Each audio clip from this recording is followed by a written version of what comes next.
Today, we're going to be talking about not one, but two things that I really like because they married and had a child. The first one is super obvious, and the second one is Tonex.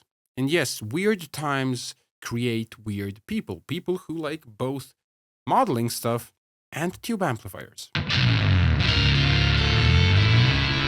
So in today's video, we're going to be learning some stuff that you probably didn't know about ENGL amplifiers. We're going to be checking out the new Tonex signature series, the ENGL Ampthology Volume 1. We're going to do all that through a track that I created just for you.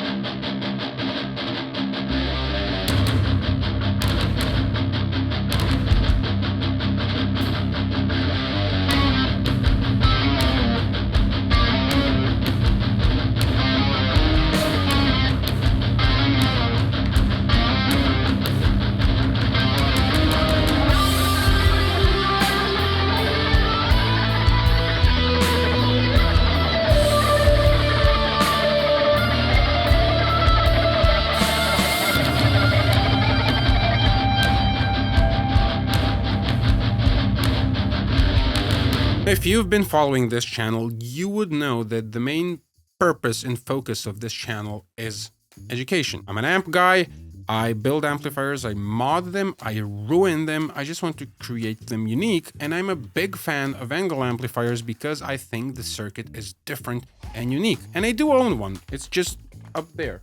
You probably don't see it, but it's best that you don't see it because I call it the ugly. Now, ENGL amps, they come in a wide variety of models. You would obviously know that there are some heads and there are some combo amplifiers, but they are, in the grand majority of cases, quite similar. They share a very similar preamplifier, which is usually revoiced a little bit from model to model and paired with a different power amplifier, overall yielding a different sounding amp. It is kind of the thing that Fender did back in the day. If I would have to generalize, I would classify them into the Savagey style ones and the Powerball-y style ones, where the latter ones have an additional gain stage, making them a little bit more different. Now, of course, there are some models that don't fit that classification, but the bulk of it does. Usually they're multi-channel, the cleans are really clean, and the gain channels offer exorbitant amounts of gain with a lot of low end in the preamplifier, so the amplifiers kind of benefit from boost pedals that roll off that low end a little bit. Now, before I start talking about the Tonex, you should go to the Slightly Technical Academy and register over there.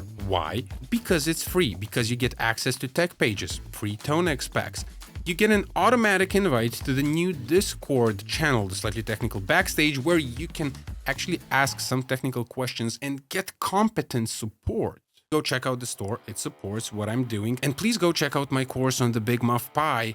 It is a course where I don't really teach you only how to build a pedal, I teach you how to build pro-sounding, boutique-sounding, like really good sounding audio gear. And don't forget to like and subscribe, it really makes me really happy.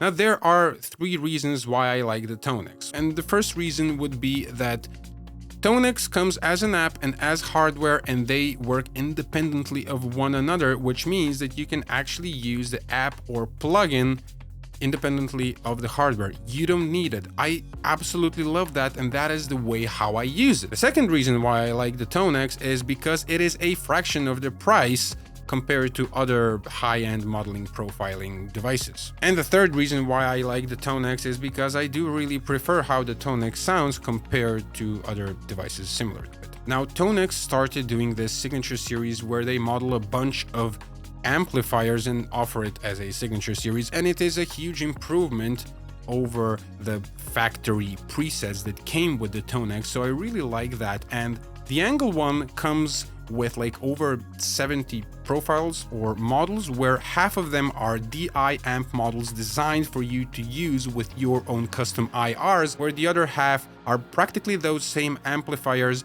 but modeled with the cabinet and microphone, so basically they sound really good immediately out of the box, right? And apparently these new models were created using the new modeling technology that IK Multimedia came out with. It offers more precise modeling, better compatibility with some hardware when you're doing the actual modeling, better reliability, and batch processing, which is something that I'm going to explore maybe in a different video. All the guitar tones in the track you just heard were made using the Tonex. And let's first analyze the clean sound.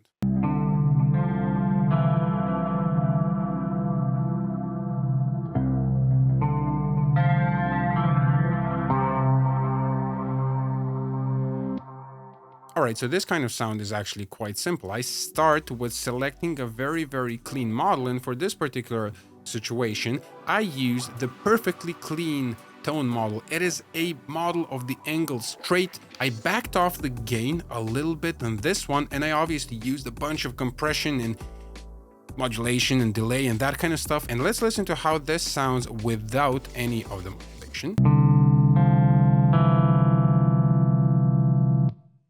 If you ever recorded clean sounds, especially with modeling devices and with like very high headroom clean amplifiers, you would know that you require a lot of compression, especially to get this type of sound. So I use a lot of compression over here. I even use the compressor in the Tonex, and I use modulation from the Tonex plugin, and I also added even more modulation on top of that to get the sound that I'm getting.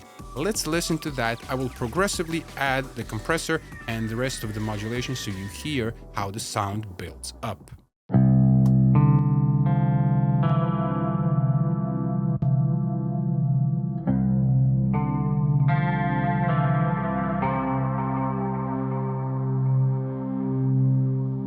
So ENGL is generally known for that German heavy compressed distortion sound, and that's all great, but the important thing is that most ENGL amplifiers, if not all ENGL amplifiers, get their sound from the preamplifier. Even though the power amplifiers offer a certain different flavor, the power supplies are stiff and the power amplifiers are not getting overloaded, so this stuff actually models really great. Now let's take a listen to the rhythm guitar part. Alright, we have two guitars, two takes, panned hard left and right, and if we solo the left channel, take a look at this. Now choosing a sound for some of these tracks was actually quite easy. For me, I like the ENGL Savage, so I went with an ENGL Savage model, but what makes a good library? Well, variety. You need variety. You need more mid-rangey sounds, more scooped sounds, this and that, so you can pair them with your IRs, so you can actually find what you need. Well, in this case, I went with the Savage Rhythm, but you can actually check out the rest of them. They all sound pretty much good.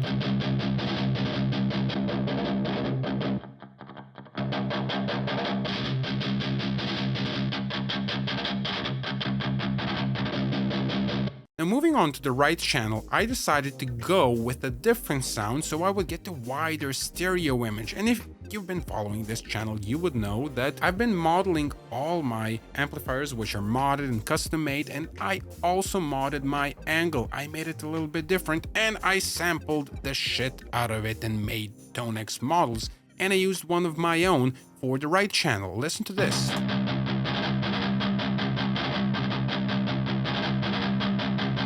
And if we put the two together,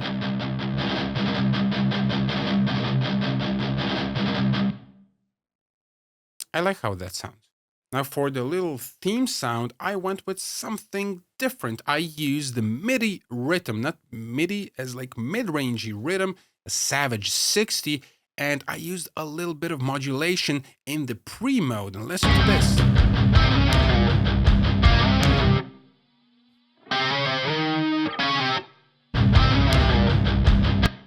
Quite simple. Sounds good, right?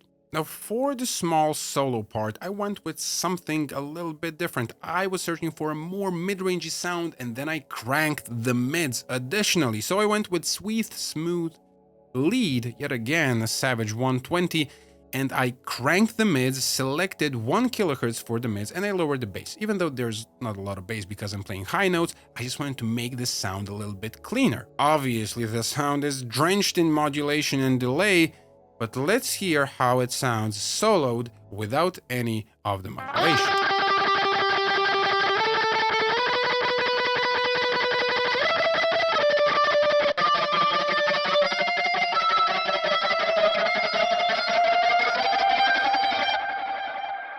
and now in a mix.